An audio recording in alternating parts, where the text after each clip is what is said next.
Hello everyone, welcome to only IAS. Date है आज की 14 मार्च 2021 और स्वागत है आपका द संडे एडिटोरियल में, जहां पर हम खूब सारा साइंस डिस्कस करते हैं। अगर आपको इस प्रेजेंटेशन की पीडीएफ चाहिए या फिर यूपीएससी से रिलेटेड इंपॉर्टेंट रिक्विजिट मटेरियल्स चाहिए तो आप हमारे Telegram channel only IAS nothing else को ज्वाइन कर सकते हो और इन मटेरियल्स को डाउनलोड कर सकते हो। मुद्दे की तरफ आगे बढ़ते हैं, डिस्कस करते हैं आज कौन कौन से इंपॉर्टेंट आर्टिकल्स जो हमें आज डिस्कस करने हैं। उनमें से 3 हैं। सबसे पहले नंबर पर बात करेंगे हम रमन थर्मोमेट्री की। रमन थर्मोमेट्री से आपको याद आया होगा कि अभी हाल फिलहाल की क्लासेस में हमने रमन इफेक्ट के बारे में पढ़ा था। उस टाइम पर हमने ये कह के बहुत डीपली नहीं पढ़ा था कि भाई पता नहीं यूपीएससी कितने डीपली इसको समझा पाएगा या पूछेगा क्वेश्चन, तो हमने ऊपर ऊपर से पढ़ लिया था। आज भी फिलहाल हम ऊपर से ही पढ़ेंगे, बट रमन इफेक्ट और रमन थर्मोमेट्री में क्या रिलेशन है इसके बारे में थोड़ा सा साइंस समझने की कोशिश करेंगे। और इसको हम लोग ना पावर लाइंस में यूज कर रहे हैं। जो हमारा पावर ट्रांसमिशन होता है उन तार में, उस तार में कोई कमियां तो नहीं है, इस चीज को परसीव करने के लिए रमन थर्मोमेट्री का यूज होता है। तो बहुत डेली लाइफ वाले एग्जांपल्स हैं जो कि हमें पता होने चाहिए, इसलिए ये इंपॉर्टेंट है। अगला आर्टिकल हमारा मार्शियन ब्लूबेरीज से रिलेटेड होगा। मार्शियन ब्लूबेरीज मार्स की सतह पर पाए जाने वाला ब्लूबेरी एक्चुअल में कोई फ्रूट नहीं है, बल्कि आयरन का ओर। आप लोगों ने पढ़ा होगा ना, खूब सारा होता है, हेमेटाइट होता है, मैग्नेटाइट होता है, केमिस्ट्री में मतलब बचपन में कभी पढ़ा होगा आप लोगों ने। तो हेमेटाइट फॉर्म में ना मार्स के प्लैनेट पर, मतलब मार्स प्लैनेट पर हमें ये मिलता है। तो इसका कंपोनेंट हूबहू ऐसा ही हमें अपने अर्थ पर भी मिलता है। कहां पर पता है आपको? गुजरात के कच्छ वाले रीजन में। तो दोनों में एक सिमिलैरिटीज डेवलप करने की बात की गई है, इसके बारे में भी हम डिस्कस करेंगे। और तीसरा एक इंपॉर्टेंट क्वेश्चन यहां पर है क्वेश्चन कॉर्नर में। इसमें यह पूछा गया है कि क्या जीन्स हमारे आंखों के कलर को डिटरमाइन करते हैं क्या? आपको पता होगा कि अलग अलग हॉलीवुड एक्टर्स और एक्ट्रेसेस को आप लोग देखते होगे तो आपको समझ में आता होगा किसी की नीली आंखें हैं, किसी की ग्रीन आंखें हैं, किसी की ऑरेंज हैं, किसी की ब्राउनिश हैं, ग्रे हैं। तो इसके पीछे रीजन क्या है? तो इसमें इन्होंने बताया कि देखो 2-3 इंपॉर्टेंट रीजंस हैं।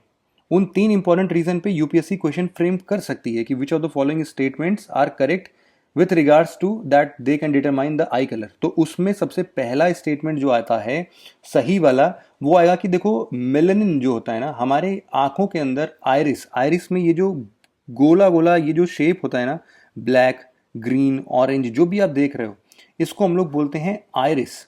ठीक है। आयरिस के अंदर पिगमेंट पाए जाते हैं जिसका नाम है एपिथेलियम। ठीक है।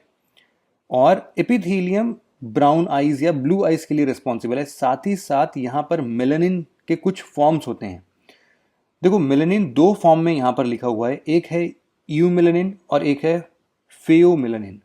इनके रेशियो पर भी कलर कभी कभी डिपेंड करता है। और कुछ हमारे जनरल साइंस के बेसिस पर यह भी समझो कि हम जब जिस लाइट को एब्जॉर्ब करते हैं उसके रेस्पेक्ट में भी आई का कलर चेंज हो सकता है।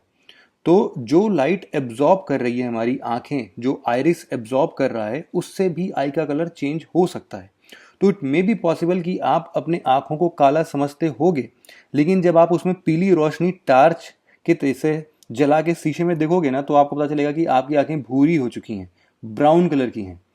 तो ऐसे कुछ चेंजेस आ सकते हैं, मतलब कुछ भी हो सकता है। तो इसमें 2-3 चीजें आपको जो पता होनी चाहिए कि भाई एक मेलानिन की ये जो फॉर्म्स हैं, यूमेलानिन और फेयोमेलानिन, इनके रेशियो पर हमारा आई का कलर डिपेंड करता है। साथ ही साथ आइरिस के पिगमेंट जो कि एपिथेलियम है उस पर भी डिपेंड करता है। ठीक है। इसमें बोला गया है कि अगर ये जो यूमेलानिन और फेयोमेलानिन है, इनके रेशियो पर अगर इनका रेशियो ज़्यादा है तो ब्राउन आइज बनती हैं, अगर इनका रेशियो कम है तो ब्लू या ग्रीन आइज बनती हैं।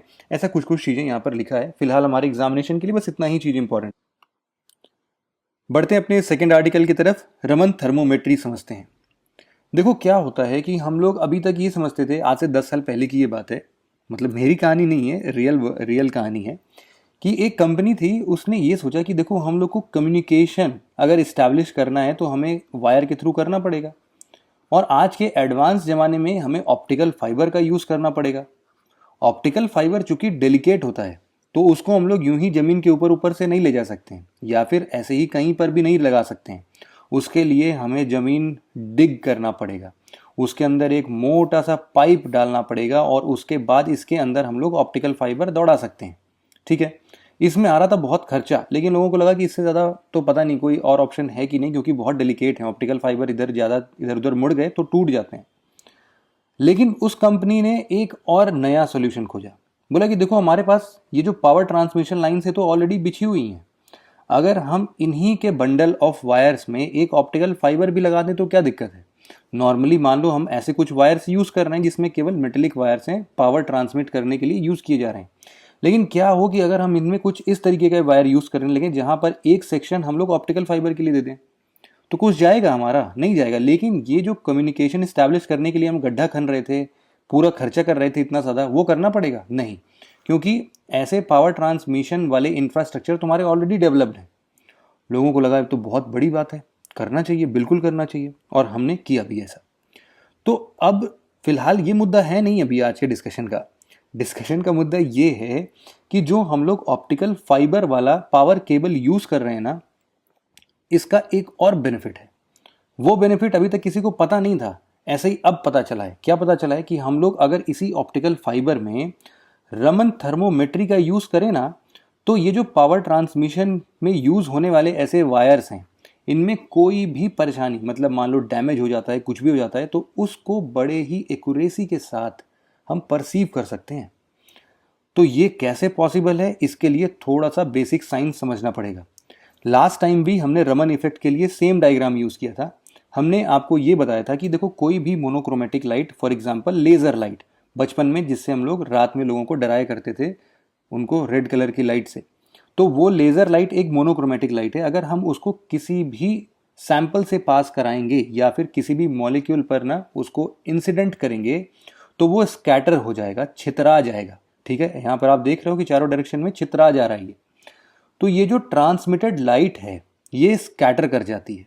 स्कैटर करने के साथ साथ हमने ये भी पढ़ा था कि ये दो फॉर्म्स में स्कैटर कर सकती है। जो भी ओरिजिनल लाइट है, ऑब्वियसली इस मोनोक्रोमेटिक लाइट की कोई एक फ्रीक्वेंसी होगी। हम देखते हैं विबग्योर में आपको एक चीज़ का पता होना चाहिए कि जिस हिसाब से हम लोग वॉयलेट से रेड की तरफ जाते हैं, इसकी फ्रीक्वेंसी धीरे धीरे कम होती जाती है और वेवलेंथ बढ़ता जाता है। अब ये सब सिंबल अगर आपको ना समझ में आए तो कोई टेंशन की बात नहीं है, आप फ्रीक्वेंसी और वेवलेंथ समझ सकते हो। फिलहाल हम एक को ही पकड़ते हैं, फ्रीक्वेंसी को, ज़्यादा कॉम्प्लिकेट नहीं करते हैं। तो अगर इस ग्रीन कलर के फ्रीक्वेंसी की कोई लाइट है, अगर इसकी फ्रीक्वेंसी थोड़ी और कम हो गई स्कैटर होने के बाद, तो ये रेड कलर जैसा दिखने लगेगा। सिमिलरली अगर स्कैटर होने के बाद इसकी फ्रीक्वेंसी थोड़ी बढ़ गई तो ये इंडिगो या वॉयलेट कलर में दिखने लगेगा। यही है रमन इफेक्ट। ठीक है, अब रमन थर्मोमेट्री के बारे में पढ़ते हैं। रमन थर्मोमेट्री में जो अभी तक हम लोग फ्रीक्वेंसी घटा और बढ़ा रहे थे स्कैटर्ड वाले फॉर्म के लाइट में, उसमें दो नाम आप और जोड़ दो। नाम कैसे हैं कि अगर फ्रीक्वेंसी बढ़ जाए, मतलब कि अगर हम लोग ग्रीन से ब्लू की तरफ पहुंच गए और फ्रीक्वेंसी हमने बढ़ा दी, तो इसको हम लोग बोलते हैं एंटी स्टोक। और अगर फ्रीक्वेंसी कम हो गई तो इसको नॉर्मली बोलते हैं स्टोक। ठीक है, ये भी समझ में आ गया। ये जो स्टोक्स और एंटी स्टोक्स होते हैं, इनके बीच में होते हैं कुछ एक एंगल। इस एंगल के मदद से, बहुत लेमन लैंग्वेज में समझा रहा हूँ, बहुत टेक्निकलिटी में घुसने की ज़रूरत नहीं है, इसी एंगल को मेजर करके ना, हो सकता है कि इनकी रिलेटिव इंटेंसिटी को मेजर करके हम टेम्परेचर का पता लगा सकें। ये एकदम नई बात हो गई ना, कि हम किसी भी मटेरियल का टेम्परेचर भी नाप सकते हैं। किसके मदद से? रमन इफेक्ट की मदद से। तो इस पूरे प्रोसेस को हम लोग क्या नाम दे देंगे? रमन थर्मोमेट्री। थर्मोमेट्री से समझ रहे होगे, टेम्परेचर नापने वाला जैसे थर्मोमीटर होता है, उस तरीके से रमन इफेक्ट से जब हम टेम्परेचर नापते हैं तो उसको बोलते हैं रमन थर्मोमेट्री। सिंपल सा है। तो सिंपल सा इतना ही समझना था। अब हम बात करते हैं अपने पावर केबल्स को कैसे आइडेंटिफाई करेंगे। देखो उसमें बहुत सिंपल सा साइंस है। मान लो 10 किलोमीटर लंबी तार है और उसके अंदर हमारा ऑप्टिकल फाइबर भी गया हुआ है। हम क्या करेंगे, इस ऑप्टिकल फाइबर के अंदर एक लाइट इंसिडेंट कर देंगे। ठीक है, और देखेंगे कि कहाँ से ये डैमेज्ड वायर से ज़्यादा तेज़ी से लड़के वापस आ रहा है। तो ये जितनी देर में जाएगा और वापस आएगा, उससे एक तो सबसे पहले डिस्टेंस का पता लगा लेंगे हम, क्योंकि हमें पता है डिस्टेंस या फिर speed is equal to distance upon time होता है। ये तो आप सबने पढ़ा होगा बचपन में। तो टाइम का हमें पता है, स्पीड ऑफ लाइट हमें ऑलरेडी पता है, तो डिस्टेंस तो निकल जाएगा ना। तो कितने दूर पर वायर डैमेज है, सबसे पहले तो ये पता लगा लिया। अब इसी तरीके से डैमेज का पता लगाएंगे कैसे? जहां पर ये जो रिलेटिव इंटेंसिटी है एंटी स्टोक्स और स्टोक्स के बीच में, वो सबसे ज़्यादा जहां पर होगी, सबसे ज़्यादा टेम्परेचर बताएगा। टेम्परेचर ज़्यादा होने का मतलब है कि वायर डैमेज होने के कगार पर है। तो इस तरीके से हम परसीव कर सकते हैं कि भाई पावर ट्रांसमिशन में यहीं पर बैठे हुए कि आगे के 10 किलोमीटर 20 किलोमीटर लाइन में कहाँ पर फॉल्ट आया है, कहाँ पर डैमेज आया है। तो है ना एकदम मज़ेदार बात। फिलहाल अभी इसके बारे में और रिसर्च हो रही है, लेकिन आपको रमन थर्मोमेट्री के बारे में बढ़िया से पता होना चाहिए। हमारा आज का अगला आर्टिकल है मार्शियन ब्लूबेरीज से रिलेटेड। देखो मार्शियन ब्लूबेरीज जैसा कि मैंने बताया कुछ हेमेटाइट के फॉर्म में है। ये आपको पता होगा कि नासा का एक बहुत ही फेमस मिशन था जिसका नाम था अपॉर्चुनिटी। मार्स मिशन था, 2004 में गया था। ये यहाँ पर आप अपॉर्चुनिटी को देख सकते हो। अब पता नहीं ये रियल पिक्चर है या फिर इन्होंने एनिमेट करके कुछ ऐसा दिया है, बट मैंने नेट पे सर्च किया था तो ये इमेज अच्छी लगी मुझे, तो मैंने लगा दिया है फिलहाल। तो रियल फीलिंग लेते हुए मार्स प्लैनेट के पीछे पीछे देखो कैसा दिख रहा है ये। ऐसा ही कुछ दृश्य हमको देखने को मिलता है कहाँ पर, हमारे कच्छ रीजन में, गुजरात के कच्छ रीजन में हमें ऐसा ही कुछ देखने को मिलता है। और उसके पीछे बहुत सारे और भी एविडेंसेस समझ में आए हैं। देखो मार्शियन ब्लूबेरीज की जब हम बात करते हैं तो ये कुछ छोटे छोटे स्फेरिकल ऑब्जेक्ट्स हैं, जैसे कि आप यहाँ पर देख रहे हो। ये जो स्फेरिकल ऑब्जेक्ट्स हैं ये हैं हेमेटाइट के फॉर्म।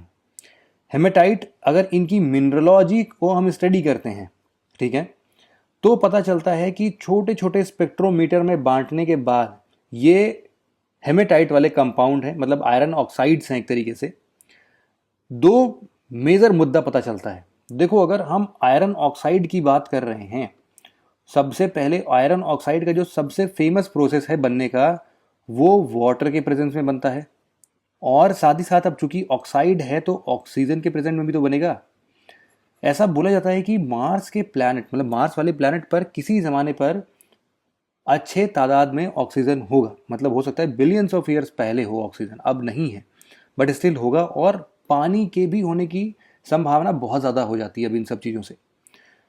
तो एक आर्टिकल में तो संभावना ये बनती है कि जब भी हम आयरन ऑक्साइड देखते हैं या हेमेटाइट देख रहे हैं तो उससे हम मार्स पर पानी के होने की संभावना के बारे में पता करते हैं। दूसरा यहाँ पर सिग्निफिकेंस आता है कि ऑक्सीडाइजिंग एनवायरनमेंट होगा अर्थ जैसा, तभी तो आयरन ऑक्साइड्स बनेंगे, तो ऑक्सीजन का भी प्रेजेंस होगा। यहाँ पर एक और बात जो हमें समझनी है वो है हमारा जुरान फॉर्मेशन। देखो जुरान फॉर्मेशन क्या है कि गुजरात के अंदर एक रीजन है जुरान, वहाँ पर बहुत सारे स्टडीज़ रिसर्च कंडक्ट होते हैं। वहाँ पर हमने ये पाया है कि जो वहाँ की मिनरलॉजी स्टडी कंडक्ट की गई, कंपाउंड्स देखे गए, वहाँ का भी हेमेटाइट सेम मॉर्फोलॉजी का है। साथ ही साथ उनकी मिनरलॉजी भी सेम ही है लगभग। हेमेटाइट और जियोथाइट ये दो चीज़ें होती हैं, इनका मिक्सचर जिस हिसाब से मार्स प्लैनेट पर हम देखते हैं ना, वैसे यहाँ पर भी मिलता है। तो एग्जैक्ट रेप्लिका हम बोल सकते हैं उसको, या फिर हम बोल सकते हैं कि रिसेंबल करता है। तो कभी भी यूपीएससी पूछे अगर ऐसा कि मार्स प्लैनेट और गुजरात के कच्छ रीजन में काफ़ी सिमिलैरिटीज़ हैं, तो ऐसा मत बोलना कि ये तो बेवकूफ़ बनाने वाली बात है, दिखने में सेम है, असल में थोड़ी ना है, लेकिन असल में भी है, ठीक है। तो गुजरात का ये जो जुरान रीजन है ये 145 से 201 मिलियन ईयर्स पहले यहाँ पर जो स्ट्रक्चर डेवलप होता है, जो जियोमॉर्फोलॉजी डेवलप होती है, उसमें हमें समझ में आता है कि वो मार्स से काफ़ी ज़्यादा रिसेंबल करता है। तो एक तो इतनी सारी ही बात थी आज के इस आर्टिकल में। थोड़ी सी इन्फॉर्मेशन आपके लिए है कि 22 मार्च से हम last my leap test series start कर रहे हैं। तो जो भी कैंडिडेट अभी अपने प्रीलिम्स एग्जाम के लिए थोड़ा और तेज़ी से शुरुआत करना चाहते हैं तो उसको कवर कर सकते हैं। इसमें 50 फुल लेंथ टेस्ट है, एनसीईआरटी के कंप्लीट टेस्ट हैं क्लास 6 से लेकर 12 तक के, उड़ान मैगजीन है इंग्लिश और हिंदी में, और उड़ान प्लस है। तो काफ़ी चीज़ें हैं आपको, आप इसको dpp.onlyeyes.in पे जाके ज्वाइन कर सकते हो, इनरोल कर सकते हो। तो बस आज के डिस्कशन में इतना ही था। Thank you very much for listening it very patiently friends. Have a nice day.